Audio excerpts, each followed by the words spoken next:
دفاعی تجزیہ کار عبداللہ حمید گل نے کہا ہے کہ نوجوانوں کی تحریک نے مودی سرکار کو ادھیڑ کر رکھ دیا۔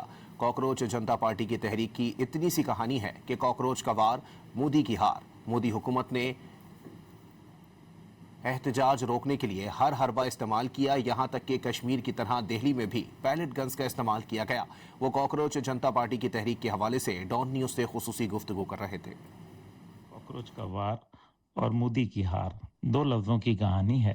نظر یہ آ رہا ہے کہ ایک ایسی پارٹی جس کا کوئی حقائق کے اندر وجود نہیں ہے، جس کا کوئی رجسٹریشن نہیں ہے، کہیں اس کے الیکشن کمیشن پہ وہ موجود نہیں ہے، لیکن جو لوگ گراؤنڈ کے اوپر موجود ہیں وہ انہوں نے ان کو تلپٹ کر کے رکھ دیا، ادھیڑ کے رکھ دیا ہے۔ مودی سرکار کو نوجوان بڑھتے گئے، نتیجہ یہ ہوا کہ پولیس کو مزید کمک بلانی پڑی، کئی دوسرے صوبوں سے بلوانی پڑی، اور اس کے اوپر پھر پیلٹ گن کا استعمال کرنا شروع کر دیا۔ کشمیر میں کرتے رہے،